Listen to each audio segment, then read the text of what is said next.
Today we are obsessed with the desire to please everyone, to receive everyone's approval and to be the center of attention. When this does not happen, we feel sad, inadequate, and even lonely. In doing so, we lose sight of who we really are, what characterizes us and makes us unique. We feel frustrated and disappointed and often blame others. Let us listen together to the story of Yashi who, thanks to the wise words of Master Haruka, will realize that striving to please everyone will only take him far from himself. If you are enjoying this video and want to support this channel, I invite you to leave a like, subscribe to the channel, and share this beautiful story with your friends. And if you want to share your thoughts with us, you can leave a comment below and tell us about your experience. And now let's move on to our video.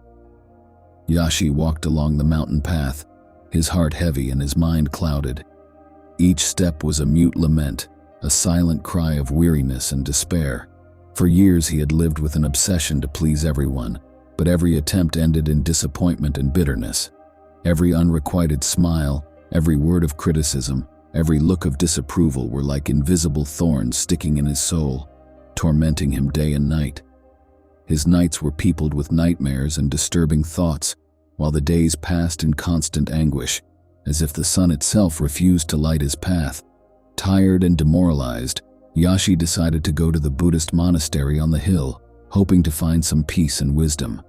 That monastery was shrouded in an aura of mystery and serenity, a refuge for lost souls seeking answers. As she climbed the winding path, she felt the wind caress her face, bringing with it the scent of pine trees and the distant song of birds. Each step seemed to slightly ease the burden on his heart, as if nature itself was trying to comfort him. Arriving at the monastery, he was greeted by a serene-looking monk with piercing eyes named Haruka. The monk seemed almost like an ethereal figure, with a presence that radiated calm and wisdom. His eyes were as deep as wells of clear water, capable of peering directly into the soul of anyone who looked into them.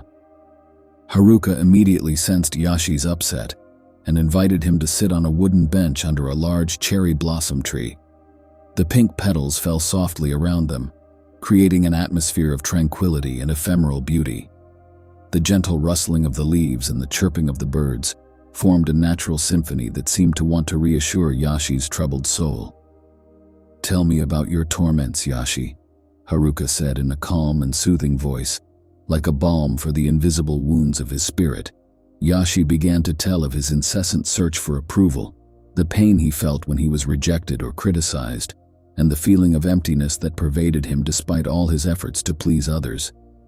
Each word he spoke seemed to release a small part of the burden that oppressed his heart, while Haruka listened attentively, without interrupting, nodding occasionally with understanding. "Every day," Yashi confessed, "I wake up with the hope that today will be different, that I will finally be able to earn everyone's approval. But in the end, I always find myself disappointed, as if trapped in an endless cycle of unfulfilled expectations and painful disillusionment." After a long silence, during which Haruka seemed to reflect deeply, the monk spoke. "Let me tell you a parable, Yashi. It is an ancient story, passed down from generation to generation, that may help you better understand your problem." Yashi leaned forward slightly, curious and eager to listen to the monk's wisdom. He felt those words might be the key to unlocking the mystery of his inner torment, a bright guide amid the darkness that enveloped his soul. And so, with a hope-filled heart and an open mind, he prepared to listen to the parable that could change his life forever. Once upon a time, in a lush forest, there was a cunning and wise fox named Hana, and a butterfly of extraordinary beauty and grace named Sora. The forest was a vibrant place, full of life and color, where each creature played a unique and vital role in the balance of the ecosystem. Hana and Sora met for the first time in a bright clearing, where the sun was filtering through the foliage of the trees, creating a mosaic of light and shadow on the ground. The fox was busy picking berries and roots, while Sora twirled lightly from flower to flower, sipping nectar with her delicate antennae. It was at that moment that they noticed each other, and attracted by mutual curiosity, began to converse. "Good morning, beautiful butterfly," Hana said with a smile. "You are a lovely sight in this clearing." "Thank you, wise fox," replied Sora. "You are kind. You also seem very skillful and determined in your quest." From that day, Hana and Sora became inseparable friends, sharing stories and adventures in the vast forest. However, as time passed, Hana began to notice that something was troubling Sora's soul. The butterfly seemed less joyful and more pensive, as if an invisible weight was weighing down her wings. One afternoon, as they rested in the shade of a large oak tree, Hana decided to broach the subject.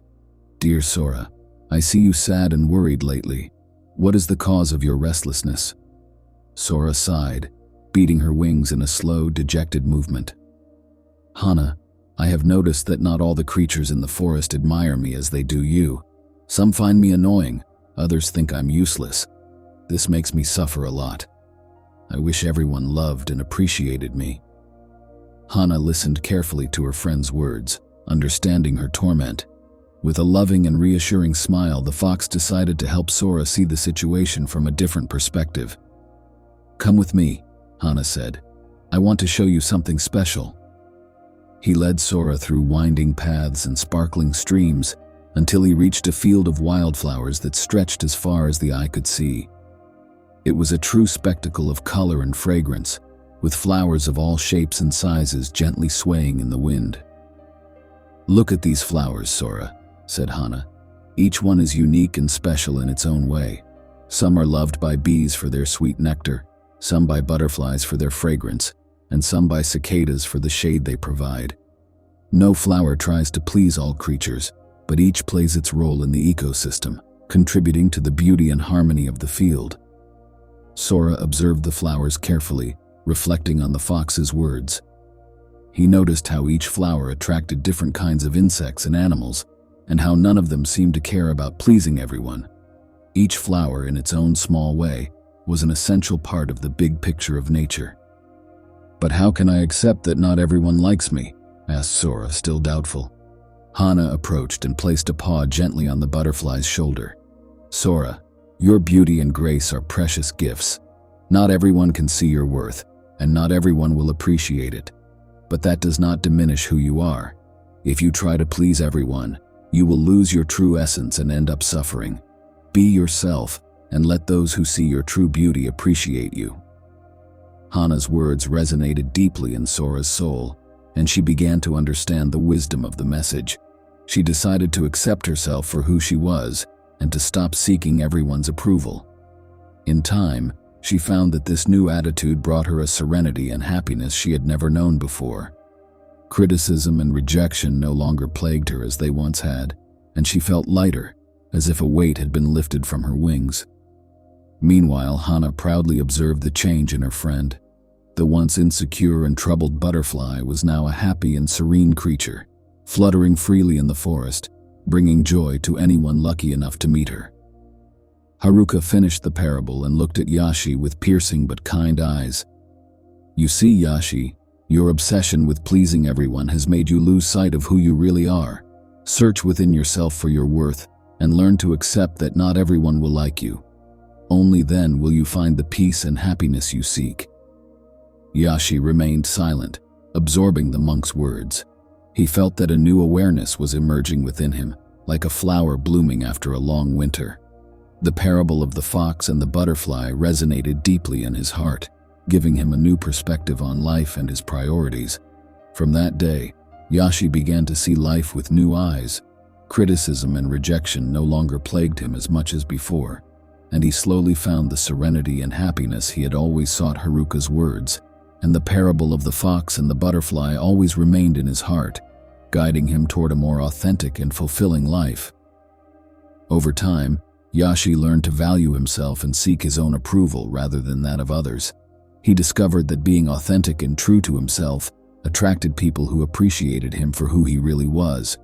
And so, with his heart finally light, Yashi found the inner peace he had always longed for, living a life full of meaning and joy.